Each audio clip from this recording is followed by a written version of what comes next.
a 1% general wage increase every other year. And then I think at one point there was a 2-year gap where there was no general wage increase at all, not anywhere close to keeping up with regular inflation. Which side are you on? Which side are you on?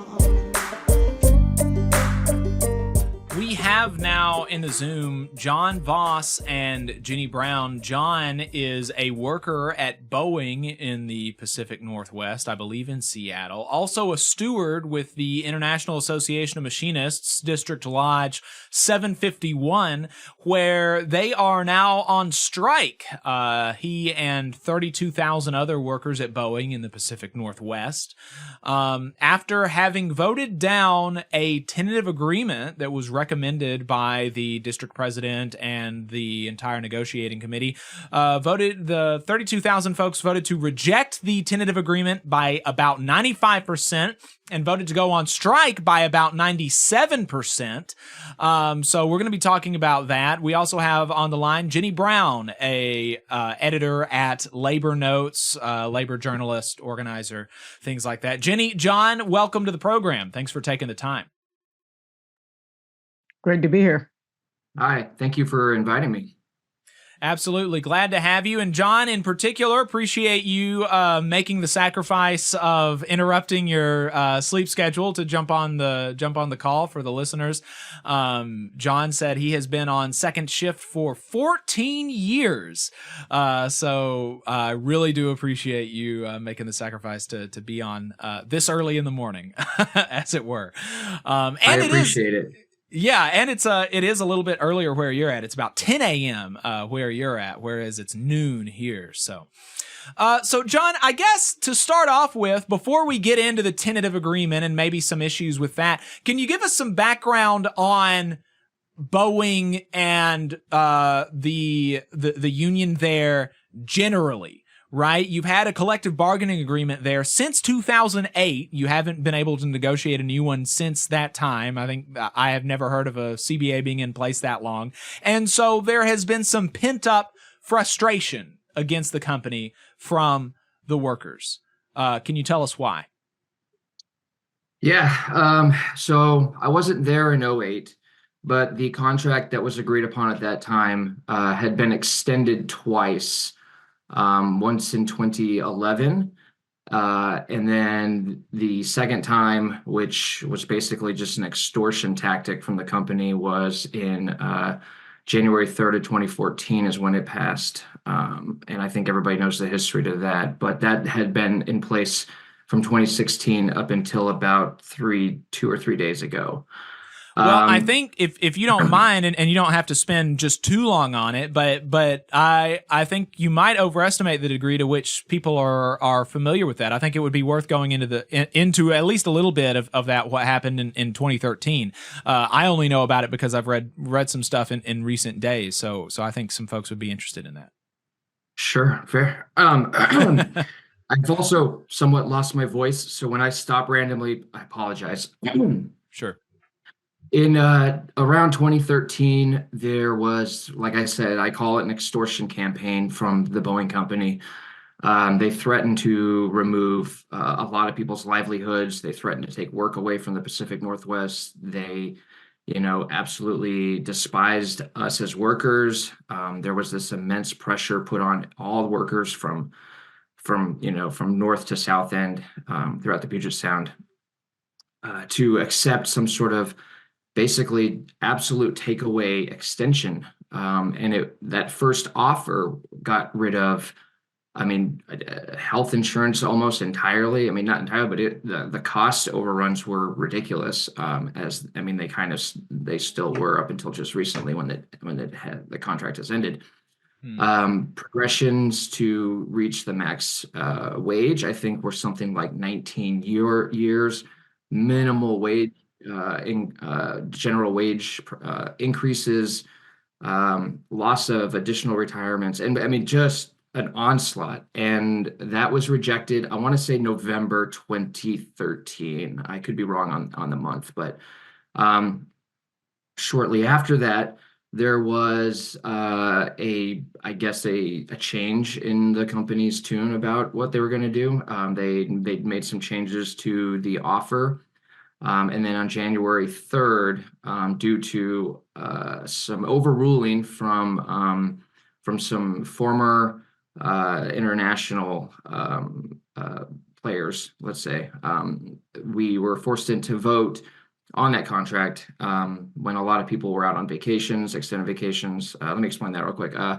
Towards the end of the year, we take about 12 to 13 days off for like a winter break, so to say, for Christmas, New Year's, and whatnot.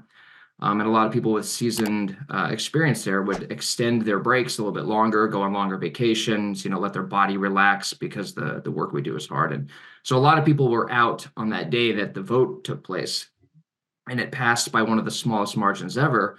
And that locked in a 8-year extension on top of a additional 4-year extension from the 2008 agreement.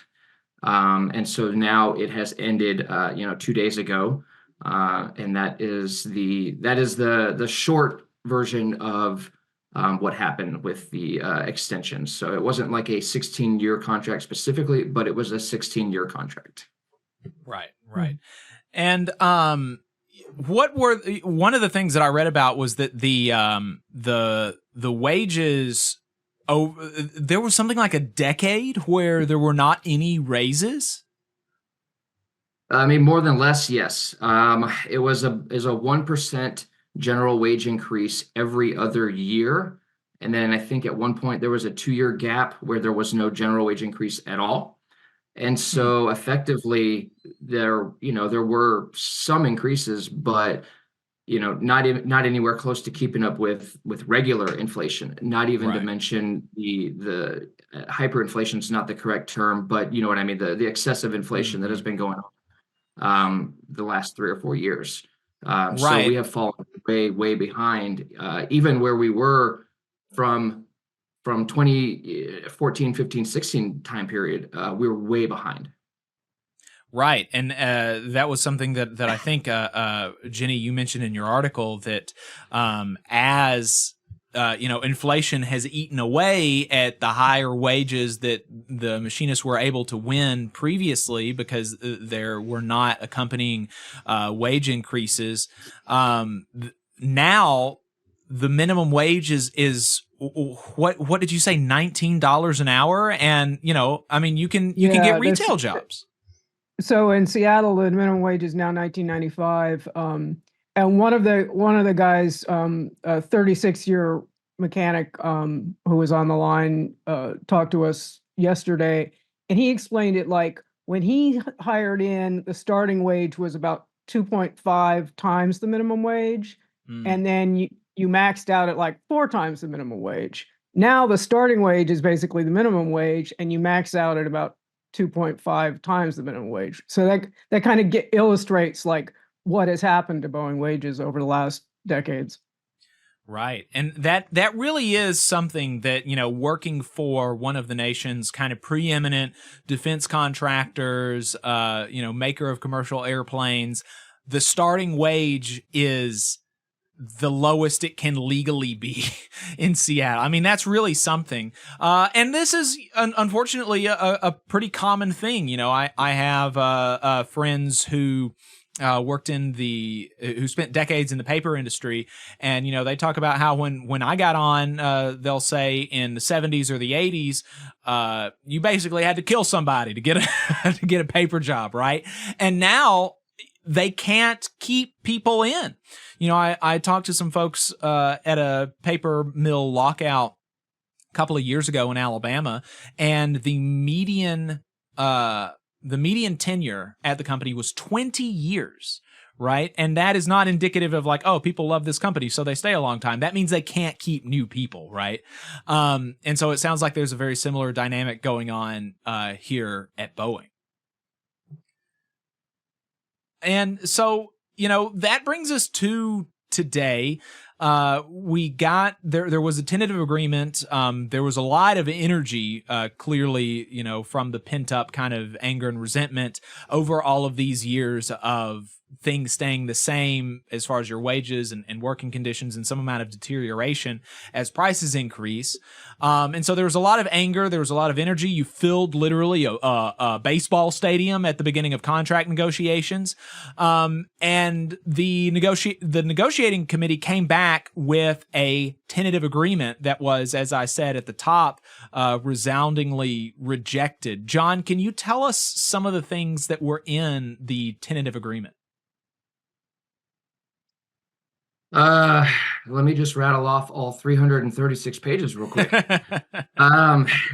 There were some improvements made to a lot of different things. I couldn't go through every single one of them. There were improvements that were offered. What I can say is that the resounding message from everybody I've spoken to, the thousands of members I've heard directly from, is that there were improvements. They just aren't enough. Right, like Boeing moved the needle, but they need to move it much further. One of the primary areas of focus, I would say, would be, and this is general, of course, but all levels of economics. Money talks, and this used to be a job where you could have a single family income. You could raise a family with just one Boeing job, and now Boeing has people who are homeless, people who sleep in their cars. People that have multiple roommates just to get by, and people who can't move out of their parents' houses. Boeing can be a single family income again. It would not be that detrimental to them. If anything, it'd be only to their benefit to provide the workers the things they need to not just survive here, but to thrive, as we did for decades as Boeing workers. So I think the economics, Boeing really needs to just take a look at that and say, the workers here deserve better. And to quote somebody from Jeffries, Sheila, who has a last name that I'm not going to try to pronounce because I would be rude and butcher it. There was a title in a Bloomberg article around August 29th that says, "Can Boeing afford the union's demands?" Yes, according to Sheila. The cost or the damage from a strike would outweigh the cost of keeping the workers content. So by literally giving us everything, and she broke this down on how many airplanes it would cost and this and that, and I'm not going to try to explain everything that an analyst can explain in better terminology than I do, but effectively it wasn't going to cost the company anything to give us 100% of everything we were asking for. The offer they gave us was nowhere close to that.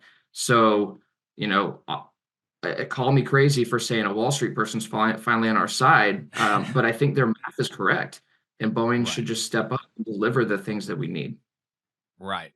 And it is worth knowing that when you had dynamics like Jenny was talking about, where the starting wage was 2.5 times the minimum wage, you could get up to 4 times the minimum wage, and there was a pension and things like this. That was the time when Boeing was like at the height of its reputation, right? I mean, the saying was, "If it ain't Boeing, I ain't going." And now there's a very different sentiment about Boeing airplanes right now, even as working conditions have gotten worse at Boeing, and workers are more exploited, and people are making more profits at the top. And we are encouraged to believe that the more profit a company makes, the better the product is, kind of more or less in our society. And it seems like that is not the case. The financials, one of the things that was touted was that there was a 25% wage increase, but John, I want to make sure that I'm correct on this. It also, one of the things that changed in the contract was that they removed a guaranteed annual bonus completely, that would range from 3 to 6%. And so over the life of the contract, depending on your performance, where you're getting between a 3 and 6% increase, some people would see like a 12% raise, maybe actually over the 4 or 5 years of the contract. And others would see 0% if they regularly got the top bonus pay. Is that right? Um, I want to say there is some accuracy to a lot of that.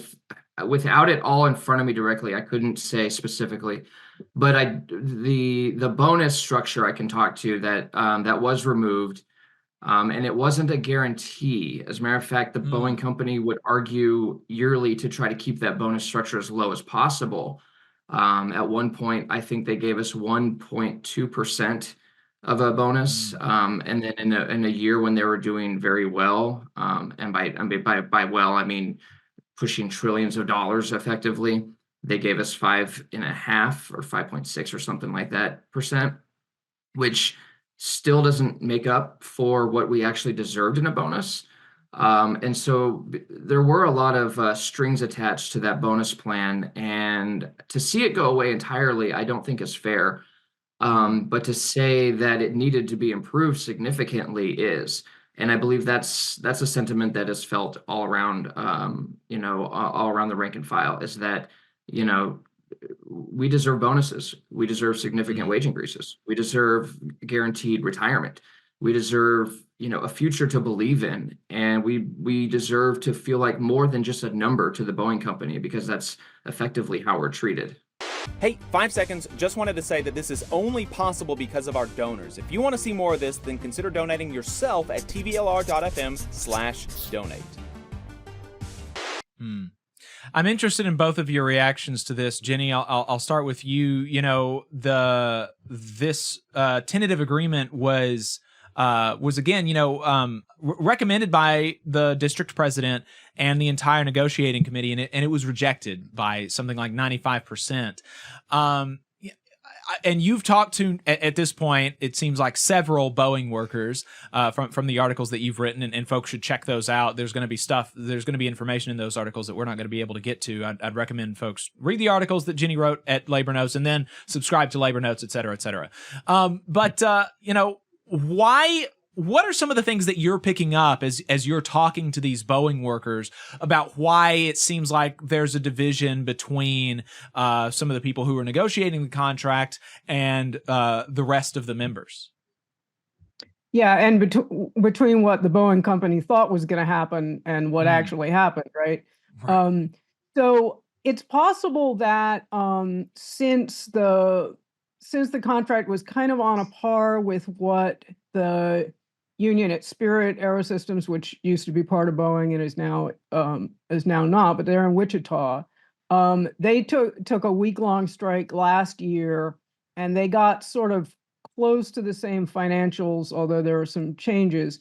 But the problem is that if you look at like the living wage in Wichita versus the living wage in the Seattle area, Mm, it's about $10 less in the Wichita area. So that might have gone into like the thought that, okay, well, this is enough. Either both the company thinking that it was enough to get it passed, and maybe the bargaining committee. But it's also possible, and some of the people that we've talked to on the picket line were also suggesting that there may have been something in the contract that the negotiating team really wanted, and they agreed to recommend the contract, perhaps knowing that the whole contract was not going to fly. Because I think there's pretty much an awareness as soon as people saw this that they were not going to accept it, and that the company had a lot further to go on really catching people up on this period where they've really seen nothing move on the wages. So and then in addition to which, losing your defined benefit pension, you can have a lot of 401ks, but those go up and down with the stock market. It's really like, a gamble, and a defined benefit pension is something that people can bank on, and really, and I've talked to people on the picket line who joined at Boeing, took a pay cut to get that pension, and then the pension was taken away. And people who have been there for a while can calculate just how much they lost by losing that pension. So the pension and the basically 40% increase on the wages overall are the two things that people are really citing as the most important. And that's actually, I think, not really asking for much, given how much the Boeing company has spent in stock buybacks I mean, in this same period where workers were seeing like less than 0.5% raise every year, they were spending 38 billion. So from 2011 to 2018, they were spending $38 billion in stock buybacks, which is basically to juice the stock price and make sure that the people in the C-suite got, a lot of money from when they're compensated in stock, but it doesn't help the company produce airplanes, right? The money's not going into retooling or any of the things that the company needs to do. And now they're crying alligator tears. Oh, we don't have the money. But back then they seem to be happy to just sort of hollow out the company. And so in a way, I think, and this I've been hearing a lot from people, is like, the union is going to save this company from itself, because one, if you give people decent pay, they're going to stick around and they're going to do a good job. If you don't give people decent pay, there's going to be constant turnover. People are going to be out the door, right? And this is what happened during COVID. They lost a lot of qualified people, not coincidentally, right after they got rid of the defined benefit pension. So, that's where the quality comes from, is the people. And then they need to listen to the workers about what's going on the shop floor. And that's the other thing in the contract is getting more ability to grieve on some of these issues, which are for safety for the flying public. Like, you can grieve a safety issue where it's the workers in danger, but you can't normally grieve a safety issue where it's the flying public's going to be in danger if we don't do this right. And so getting some of that, I mean, that's kind of like one of the ways the workers can get this company righted, right? But they need to get the money, is the main thing that I'm hearing from people.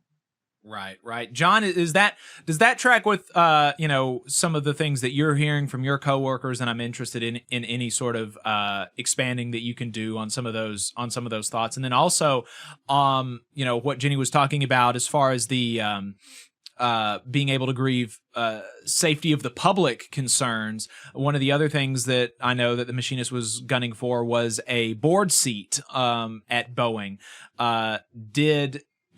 Did this TA include a board seat? And if not, is that one of the things that folks are interested in seeing, a board seat for a union representative and grieving some of the safety of the public stuff? Interested in your thoughts on all that. Okay, that's like 5 questions, so Yes. Forgive me when I forget a couple of them and I start to answer. So one, I agree with everything that Jenny just said, that there are, that the economics are definitely a significant factor of it.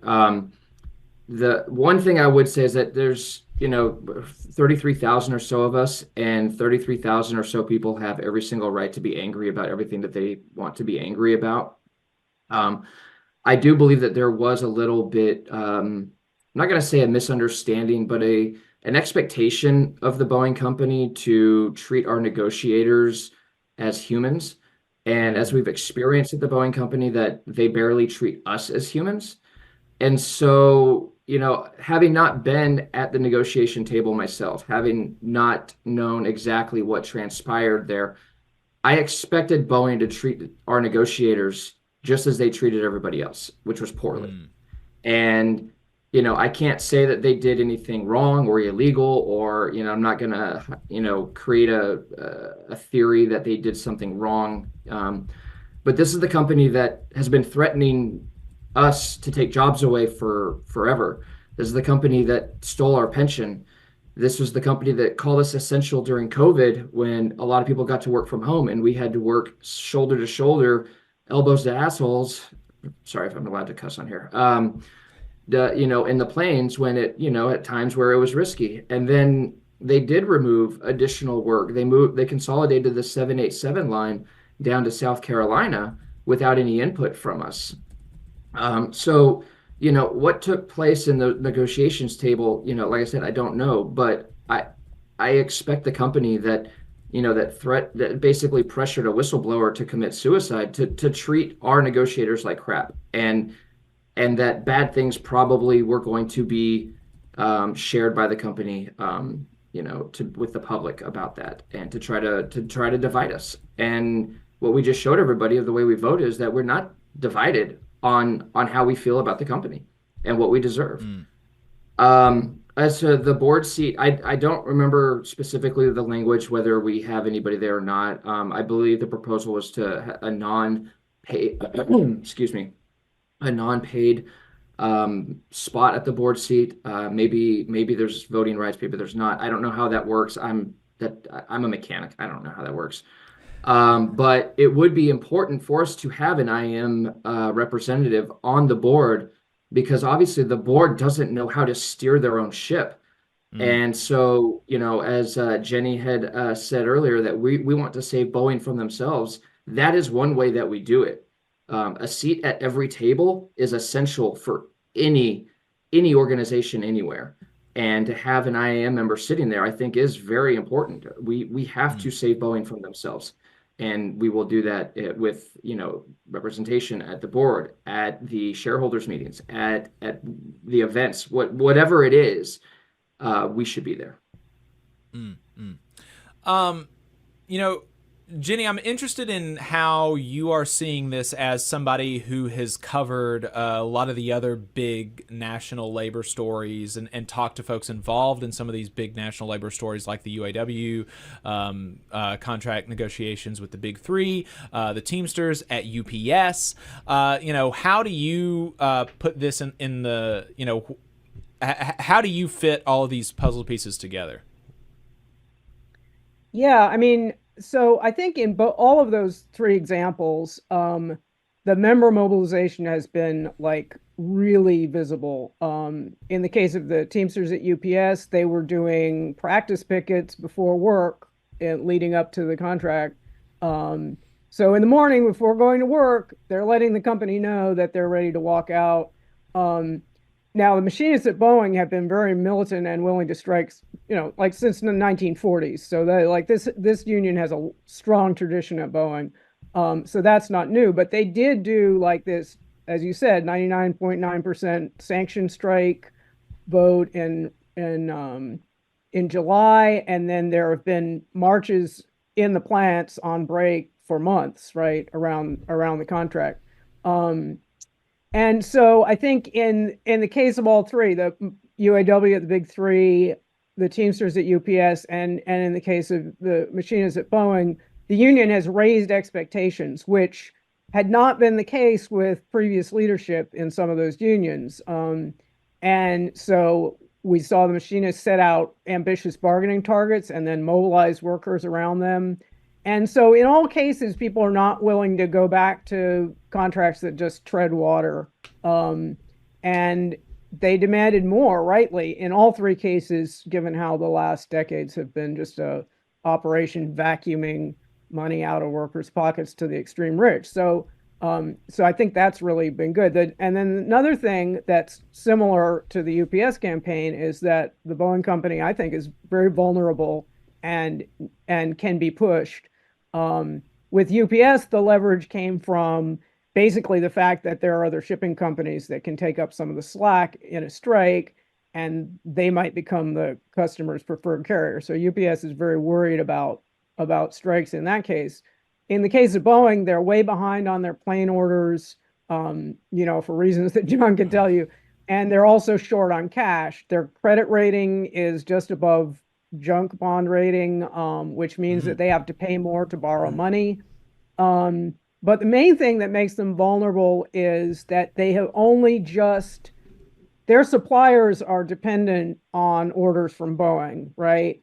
And as happened during COVID, a strike could disrupt those supply chains and they could lose suppliers. The suppliers could lay people off. They could belly up. Their own suppliers to the suppliers could stop being able to provide that material. So leading to all kinds of additional problems, which we saw, and they've only just recovered from that COVID period where that was a real big problem. So I think it's now really that the company has an incentive to settle and get people back in the door. So I think it's a good time to strike, and I think that they should that they should have a good chance of getting some of their goals. That said, for Boeing, the cost of labor to make an airplane is really only 5% of what they're paying. So So the amount of money that, I mean, even if they, as John was telling me, even if they doubled the wages, it's nothing to Boeing compared to what they're paying for supplies and all of this other stuff. So, they could easily absorb those costs. And a long strike could cost way more than the cost of giving workers the 40%, 10% per year for the life of the contract that they really need to catch to be able to catch up on their wages. So I think it's good. The other thing that you see in these contract campaigns is, which had not been true in the last few years, is that the membership has been kept much more in the loop on what was happening at the bargaining table than in past administrations at all, at definitely at the UAW and UPS, and then you heard the stuff about the 2013 negotiations and the machinists. So that contributes to members owning the fight, raising their expectations, and rather than just thinking, oh, there are lawyers in the room, they'll take care of it, members can see that their actions are giving the negotiation team strength. So I think that's been true in all three of those cases too. John, as we're wrapping up here, and I'll give y'all an opportunity to mention anything else that you think is important for the audience to understand, but we're a radio program in the South. We're union members in the South, and so organizing the South is a very important issue to us. It's something of a theme on the show, and there is a Boeing plant in South Carolina. I'm interested in, what the concern or risk is of production being moved from the Pacific Northwest to South Carolina. Like, is that even physically possible at this point? I don't know the scale of the two manufacturing centers that Boeing has in South Carolina and the Pacific Northwest. So is that even physically possible? If yes, what are the risks there? And then how are workers in the Machinists Union where you're at? How are they viewing the task of organizing the plant in South Carolina? Is this something that is top of mind for them, that they want the union to prioritize after you win a fair contract, or is it something that folks don't really think about? I'm interested in that. So I don't know the exact capacity abilities of the facility in Charleston. I don't believe it has the square footage anywhere close to do what they would like to do. I don't know how many planes they want to produce out of there at the moment, but I don't know that it has square footage to increase much more than it is. But I know the Everett facility has endless space to build not just 787s, but also the next airplane and the next airplane and the next airplane and the next airplane. And the Pacific Northwest is ready to do that. As it relates to the workers in South Carolina, people in my shop floors say, repeatedly say, we see how Boeing treats us. I don't know how they treat them down there, but they deserve a union. And everybody everywhere deserves a union, as long as you're not, management, HR, executives, etc. Right? Like under the NLRA and then the Railroad National Labor Act. I can't talk today. This morning. Sorry. Everybody who has a right to join and form a union should. We need to unionize everybody everywhere. Now is the time. The iron is hot. Strike while the iron is hot. Everybody out there needs to unionize. And that applies to the workers in South Carolina. That applies to workers in every state and every industry.